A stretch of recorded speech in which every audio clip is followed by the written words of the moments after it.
You are not beyond repair. I know that might be hard to receive right now, especially if you're struggling and have tried everything to overcome it. But after 20 years in this space and having come back from burnout myself, I can tell you that the reason things haven't worked has nothing to do with your ability to recover. It has everything to do with where you've been looking for the answers. I've worked with hundreds of mission-driven leaders and high-performing professionals over the years who have felt exactly where you are right now, and I've never met a single one who couldn't recover. So today, I'll show you why feeling beyond repair is not the same as being beyond repair. I'll share why the things that you've been trying haven't moved the needle and where you actually need to look to start genuinely recovering. But before we get into any of that, I want to start with something that might shift how you feel before this video is even over. Because the fact that you clicked on this, the fact that you're even asking if you're beyond repair already tells me something important, and I think is going to surprise you. There was a time in my life where I genuinely felt like I was beyond repair. I was the person who worked in health and well-being, so I was the one that was supposed to have all of the answers to everything, right? I was supposed to be the one that knows how to be healthy and well. But when I really started to struggle, the things that used to work for me didn't work anymore. The exercising well and the eating well, they stopped energizing me. They stopped making me feel good. So I went out, like most people do, searching. I was reading the books and I was downloading the meditation apps, and I just couldn't figure out what was going on with me. And I got to the point where I really lost hope. I got to the point where I was spiraling mentally. I felt like I didn't want to be here anymore. And what made it even stranger is how lonely it felt. Being in this industry, I was surrounded every single day by people that I thought would have all of the answers, but the answers just weren't showing up in the way that I needed them to. So I was really losing hope. I didn't know where to turn or what to do. But at some point I realized I can't be the only one to be experiencing this, right? There's got to be a way forwards. And that gave me just enough hope to be able to then continue and find out the real answers that I was seeking. And that was where my kind of journey to recovery really began. And I share that with you because this is the pattern I see constantly in my work. Am I beyond repair is one of the first things that comes up in early conversations with clients.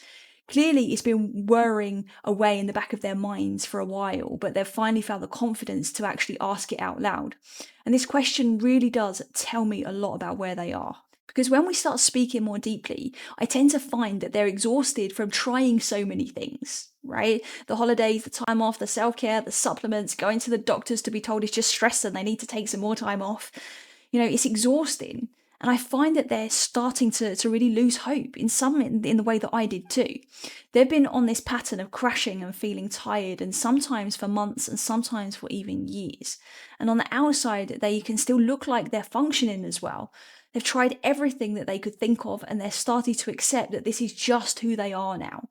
But this is not where they obviously want to be. And more often than not, these are high responsibility people, right? They're people who have others depending on them, their colleagues, their team, their families, right? So at this point, their exhaustion and their frustration and sometimes even resentfulness starts to show up everywhere in their life.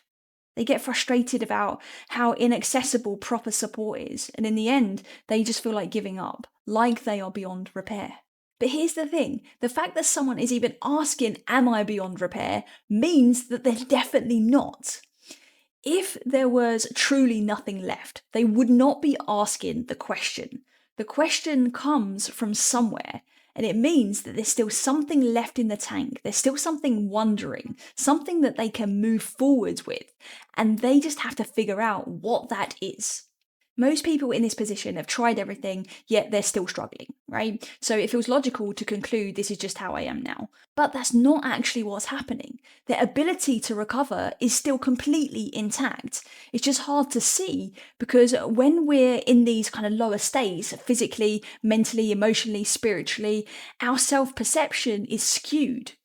Right? We can't see ourselves clearly. We then add layers of judgment on top of an already difficult experience, and those layers of judgment just make it even worse. I'm always saying to clients that it's always hard to see the picture when you're inside the frame. I remember a senior leader I was working with here in the UAE. He had taken his company to exceptional heights, leading a large team, managing complex stakeholders and all these different relationships across the region. And he was still showing up for his family and delivering the results that he was supposed to. But when he sat down with me, the words he used to describe himself were useless, weak, and a shadow of who he used to be. And he told me that he used to work 14-hour days and solve problems like instantly. He didn't even have to think about the problems. He just knew what to do. And he was always carrying everyone else's problems and still had energy left over.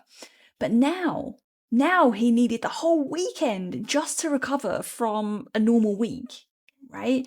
And this distortion was obvious to me from the outside. He wasn't comparing himself to a healthy human being. He was comparing himself to a stress-fueled version of himself that was never working at a sustainable pace in the first place. What he saw as weakness, I could see was exhaustion. What he saw as laziness was a nervous system that had been running at this maximum capacity for too long. What he saw as losing his edge was actually losing the adrenaline that he had been masking the cost of for so long, and he was running on that adrenaline and it just wasn't there anymore. But he genuinely believed his own story. He truly thought that he was becoming less competent and less capable. But over time, as his energy started to return and his nervous system became more regulated, the capabilities that he'd convinced himself he'd lost started to show up again. He was able to think strategically again, right? He was more confident again. He'd returned to this sense of motivation that he thought that he'd lost. And he wasn't broken, but he was just looking through this lens of who he used to be. But that version of himself was the version that got him into this situation in the first place. And when you're deeply depleted, you stop measuring yourself by who you are, and you start measuring yourself by what you can currently produce, right? And the outcomes you can get. But the moment production drops, you start to assume that your value drops too. And that's often really a distortion that burnout creates. And by the way, if you're seeing yourself in these patterns too and in these distortions, then take the free tool, the Stress Less Scorecard, in the description. It's going to help you see where your stress might be contributing to what you're experiencing today. And it will give you the stepping stones of how to actually start recovering properly in a way that will show you that you are definitely not beyond repair. And it'll only take you a few minutes to do it. So by now, there's no doubt you're wondering, so what does it actually take to recover? Now, the first thing isn't what I expected either, right? It isn't the supplement or the rest or a specific technique, right? It was self-compassion. It was having the compassion to say, something's wrong and I don't know how to figure it out. But the key is to have the compassion to say that out loud without the judgment, right? Without shaming ourselves for it. So we need to have the compassion to say, something's wrong and I don't know how to figure it out. Full stop. This then allows us to see that we're not beyond repair. We're just in this moment in time that needs a little bit of extra support.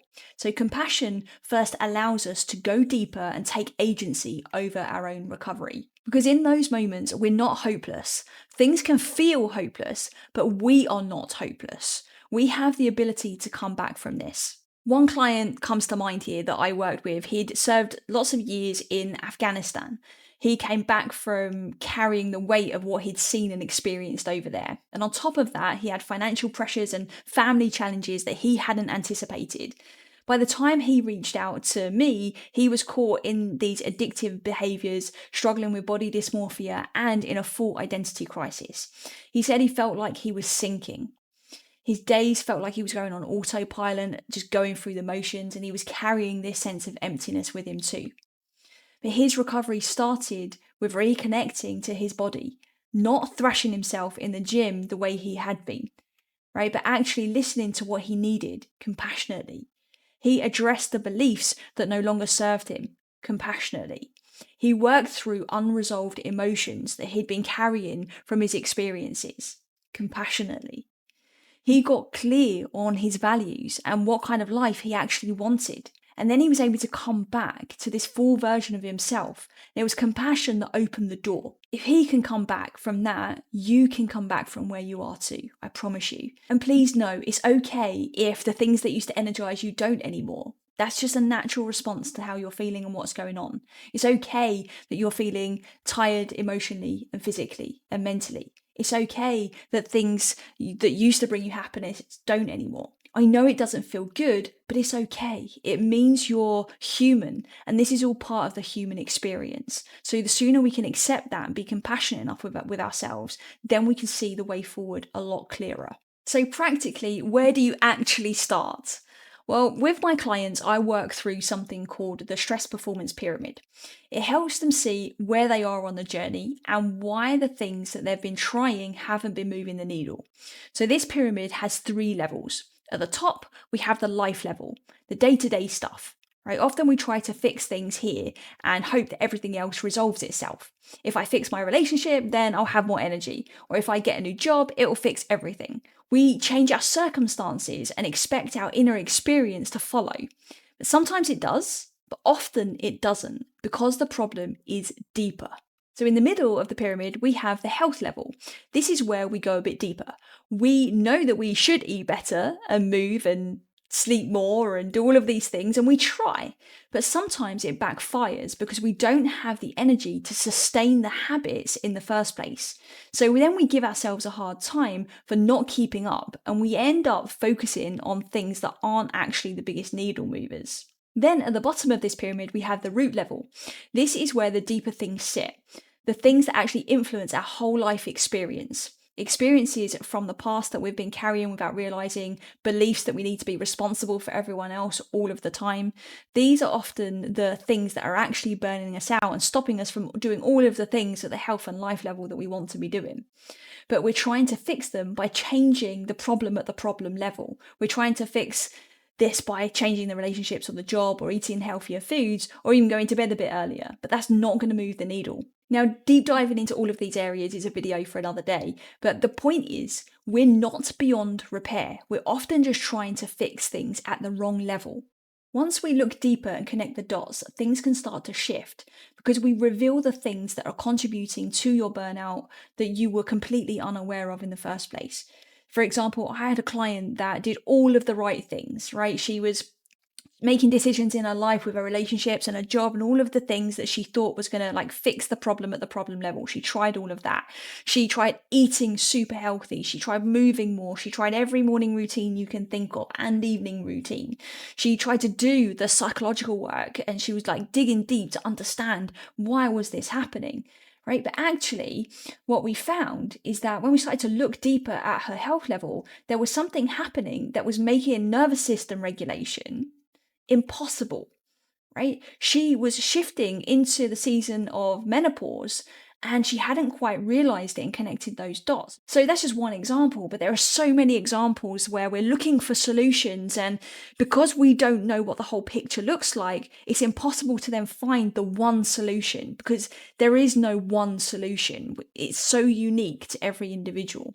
So knowing where to look changes everything, and the pyramid is a really good place to start. So if you're finding this useful, there's a stress less scorecard in the description below, and it's going to actually help you see where you are on that life, health and root level, and it will start to raise your awareness and show you where perhaps you need to focus today. It takes a few minutes and it's completely free. So go ahead and check that one out. So please know, you are not beyond repair. Nobody is beyond repair. We're just often too far beyond what our capacity can cope with at this moment in time, so it feels that way. But we need to take back our agency and compassion and understand that this isn't happening to us, it's just happening. We have more influence over this than we realise, and we need to start looking deeper so that we know what we're doing is actually moving the needle. And if you want to go deeper into what true recovery actually looks like, watch this video next because it uncovers the 4 burnout resets that no holiday will ever fix. And it's the natural next step from everything we've just covered in here. So watch that next and I'll see you in there.